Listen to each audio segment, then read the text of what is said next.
एखादा माणूस आपल्या मृत्यूची चाहूल आधीच ओळखू शकतो का? आणि जर ओळखलीच तर तो आपल्या कुटुंबाला वाचवण्यासाठी काय करेल? विक्रम राणेंनी मृत्यूपूर्वी एक पत्र लिहिलं होतं, पण त्या पत्रात त्यांच्या मृत्यूचं कारण नव्हतं, तर त्यांच्या मारेकऱ्याचा पत्ता होता. सर्वात भयंकर गोष्ट म्हणजे तो मारेकरी त्यांच्या घराबाहेर नव्हता. भाग 1. मृत्यू. रात्रीचे 11:30 वाजून गेले होते.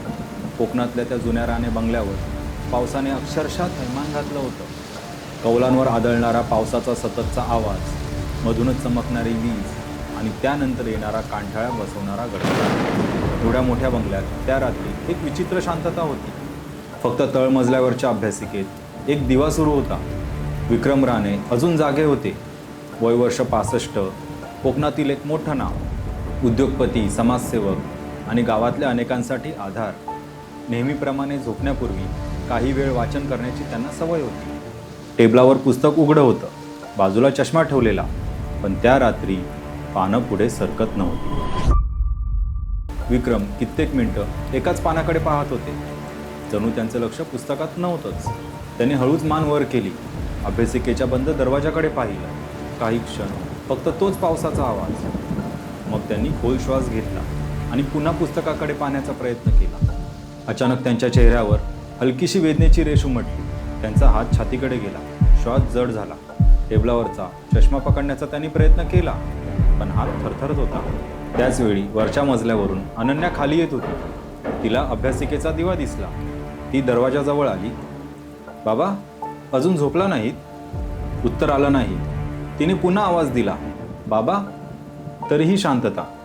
अनन्याने दरवाजा हलकेच ढकलला आणि पुढच्या क्षणी तिच्या तोंडून किंकाळी बाहेर पडली, बाबा बाबा. विक्रम खुर्चीत मागे टेकलेले होते, डोळे अर्धवट मिटलेले.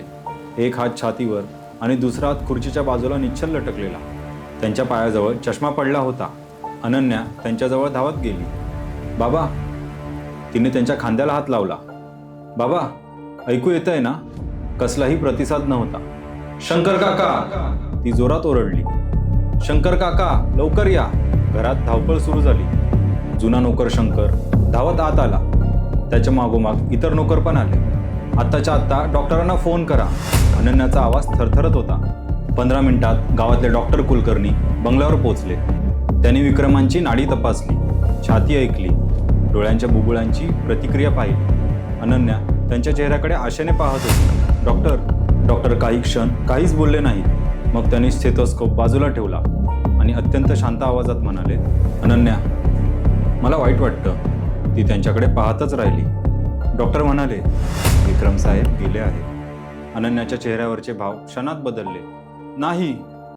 ती वडिलांच्या हाताला धरून बसली. नाही डॉक्टर, काहीतरी करा ना. डॉक्टरांनी खाली मान घातली. बहुधा तीव्र हृदयविकाराचा झटका असावा. तेवढ्यात बाहेर गाडीचा आवाज आला. समीर घाईघाईने घरात शिरला. अनन्या, काय झालं? तो अभ्यासिकेच्या दारात आला आणि तिथेच थांबला. समोर वडिलांचा निश्चल देह, बहिणीच्या डोळ्यात अश्रू आणि डॉक्टरांची खाली गेलेली नजर. क्षणभर समीरच्या डोळ्यात काहीच भाव नव्हते. जणू त्याच्या मेंदूने समोरचं दृश्य स्वीकारायलाच नकार दिला होता. मग तो हळूहळू पुढे आला. बाबा. पण आता त्या घरात विक्रम राणेंचा आवाज पुन्हा कधीच ऐकू येणार नव्हता. दुसऱ्या दिवशी सकाळपर्यंत विक्रम राणे यांच्या मृत्यूची बातमी संपूर्ण परिसरात पसरली. अंत्यसंस्कारासाठी गाव अक्षरशः लोटलं होतं. कुणासाठी ते उद्योगपती होते, कुणासाठी दानशूर माणूस, तर कुणासाठी अडचणीच्या काळात मदतीला धावून आलेले विक्रम साहेब. शाळेची नवीन इमारत त्यांनीच बांधून दिली. माझ्या मुलाची कॉलेजची फी विक्रम साहेबांनीच भरली होती. मंदिराच्या जीर्णोद्धारालाही त्यांनी लाखो रुपये दिले होते. प्रत्येकाकडे त्यांच्या आठवणी होत्या आणि जवळजवळ प्रत्येकाच्या तोंडून एकच वाक्य ऐकू येत होतं, विक्रम साहेबांसारखा माणूस पुन्हा होणार नाही. चिता पेटली. आगीच्या ज्वाळा उंचावल्या गेल्या. अनन्या शांत उभी होती. समीरच्या चेहऱ्यावरही दुःख होतं, पण त्याच्या डोळ्यात कुठेतरी वेगळा स्थान दिसत होता. थोड्याच अंतरावर शंकर उभा होता. गेल्या 30 वर्षांपासून राणे कुटुंबासोबत असलेला माणूस. त्याच्या डोळ्यात पाणी होतं, पण तो वारंवार गर्दीकडे पाहत होता, जणू कुणाला तरी शोधत होता. अंत्यसंस्कार झाले, पाहुणे निघून गेले आणि 2 दिवसात गर्दीने भरलेला राणे बंगला पुन्हा शांत झाला. पण ती शांतता पूर्वीसारखी नव्हती. कधी कधी मृत्यूनंतर एखाद्या माणसाची अनुपस्थितीच सगळ्यात जास्त जाणवते. विक्रमांची खुर्ची रिकामी होती. सकाळचा त्यांचा चहाचा कप आता बनत नव्हता. अभ्यासिकेचं दार बंद होतं. कुणीही आत जाण्याची हिंमत करत नव्हतं. तिसरा दिवस. सकाळचे 10 वाजले होते. अनन्या हॉलमध्ये काही कागदपत्र पाहत बसली होती. अचानक बाहेर सायकलची घंटी वाजली. शंकरने गेट उघडलं. पोस्टमन गणेश बाहेर उभा होता. साधारण 35 वर्षाचा, गावाचा नेहमीचा पोस्टमन. पण आज त्याच्या हातात एक जाड पांढरं रजिस्टर पाकिट होतं. अनन्या मॅडम आहेत? काही क्षणांनी अनन्या बाहेर आली. हो गणेश. त्याने पाकिटाकडे पाहिलं. रजिस्टर पोस्ट आहे. कुणाच्या नावाने? गणेशने उत्तर देण्याआधी क्षणभर थांबून तिच्याकडे पाहिलं. विक्रम राणे. अनन्याचा चेहरा उतरला. गणेश, बाबा 3 दिवसांपूर्वीच गेले. माहीत आहे. त्याचं उत्तर लगेच आलं. अनन्याने भुवया उंचवल्या. मग पत्र परत पाठव ना. गणेश काहीच बोलला नाही. त्याने फक्त ते पाकिट तिच्यासमोर केलं. मॅडम, आधी यावर काय लिहिलंय ते बघा. अनन्याने पाकिट हातात घेतलं. पाकिट जाड होतं. समोर वडिलांचं पूर्ण नाव आणि घराचा पत्ता. पण त्याखाली काळ्या शाईने मोठ्या अक्षरात एक सूचना लिहिली होती. विक्रम राणे यांच्या मृत्यूनंतरच उघडावे. हे काय आहे? अनन्या कुजबुजली. गणेश शांत उभा होता. मग तिचं लक्ष खाली गेलं. त्या सूचनेखाली एक सही होती. अनन्याने ती सही हजारो वेळा पाहिली होती. बँकेच्या कागदपत्रांवर, चेक्सवर, कंपनीच्या फाईल्सवर ती विक्रम राणेंचीच सही होती. ही बाबांची सही आहे. गणेशने फक्त एवढंच म्हटलं. म्हणूनच हे पत्र मी परत पाठवलं नाही. काही मिनिटात समीर, शंकर आणि राणे कुटुंबाचे वकील देशपांडे हे अभ्यासिकेत जमले. तीच अभ्यासिका जिथे 3 दिवसांपूर्वी विक्रमांचा मृतदेह सापडला होता. अनन्याने पत्र टेबलावर ठेवलं. देशपांडे म्हणाले, हे कधी पोस्ट झालं? अनन्याने पाकिटावरील शिक्का पाहिला. ती थबकली. बाबांच्या मृत्यूच्या आदल्या दिवशी? समीरने लगेच पाकिट तिच्या हातातून घेतलं. म्हणजे बाबांनीच पाठवलं असेल. देशपांडे शांतपणे म्हणाले, आधी पत्र वाचूया. लिफाफा उघडण्यात आला. आत 2 पानं होती. विक्रमांच्या परिचित हस्ताक्षरात लिहिलेली. अनन्याने पहिलं पान उचललं. तिचे हात थरथरत होते. ती वाचू लागली. जर तुम्ही हे पत्र वाचत असाल तर मी आता जिवंत नाही. खोलीतील प्रत्येक नजर त्या पत्रावर खिळली.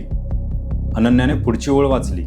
माझा मृत्यू नैसर्गिक आहे असं तुम्हाला सांगितलं जाईल, पण त्यावर विश्वास ठेवू नका. शंकरच्या चेहऱ्यावरचा रंग उडाला. गेल्या काही दिवसांपासून मला जाणवत होतं 25 वर्षांपूर्वी पुरलेलं एक सत्य पुन्हा माझ्यापर्यंत पोचलं आहे. अनन्याचा आवाज आता आणखी गंभीर झाला होता. त्यावेळी आम्ही केलेल्या एका चुकीची किंमत आज कोणीतरी माझ्याकडून वसूल करायला आला आहे. समीर अचानक म्हणाला. आम्ही? अनन्याने त्याच्याकडे पाहिलं. खोलीत कोणाकडेही उत्तर नव्हतं. ती शेवटच्या परिच्छेदाकडे आली. माझ्या मृत्यूचा तपास झाला तर बाहेरच्या माणसांपासून सुरुवात करू नका. क्षणभर शांतता. आणि मग शेवटच्या 2 ओळी.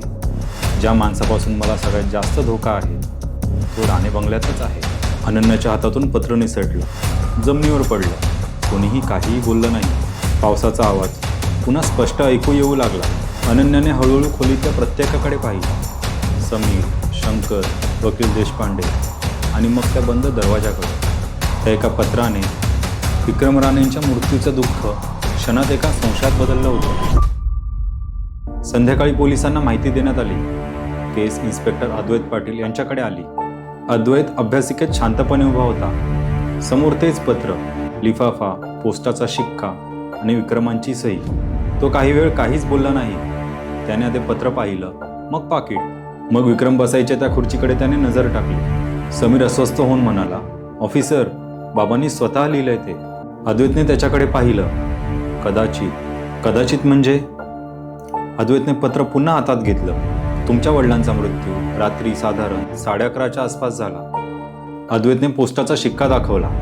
आणि हे पत्र त्याच्या आदल्या दिवशी पोस्ट झालं. समीर म्हणाला, मग स्पष्ट आहे ना, बाबांना धोका होता. अद्वैत शांत होता. मग त्याने पत्राच्या शेवटी असलेल्या सहीकडे बोट दाखवलं. धोका होता हे स्पष्ट आहे, पण मला दुसरी गोष्ट जास्त विचित्र वाटते. अनन्या पुढे आली. काय? अद्वैतने तिच्याकडे पाहिलं आणि म्हणाला, विक्रम राणेंनी हे पत्र स्वतःच्या मृत्यूची भीती वाटत असल्यामुळे लिहिलेलं नाही. सगळेच त्याच्याकडे पाहू लागले. अद्वैतचा आवाज आणखी गंभीर झाला. हे पत्र लिहिताना त्यांना खात्री होती की ते लवकरच मरणार आहे. क्षणभर पूर्ण शांतता. अद्वैत पुढे म्हणाला, आता प्रश्न हा नाही की विक्रम राणे कसे मेले. प्रश्न हा आहे की त्यांना स्वतःच्या मृत्यूची तारीख आधीच कशी माहीत होती. पण जाता जाता एक प्रश्न, तुम्हाला काय वाटतं की विक्रम राणेंचा मृत्यू खरंच हृदयविकाराच्या झटक्याने झाला की राणे बंगल्यात त्यांचा कोणी खून केला? तुमचा अंदाज कमेंटमध्ये नक्की सांगा. आणि जर तुम्ही अजूनही कथेच्या पलीकडे या चॅनलला सबस्क्राईब केलं नसेल तर आत्ताच सबस्क्राईब करा आणि बेल आयकॉन नक्की दाबा.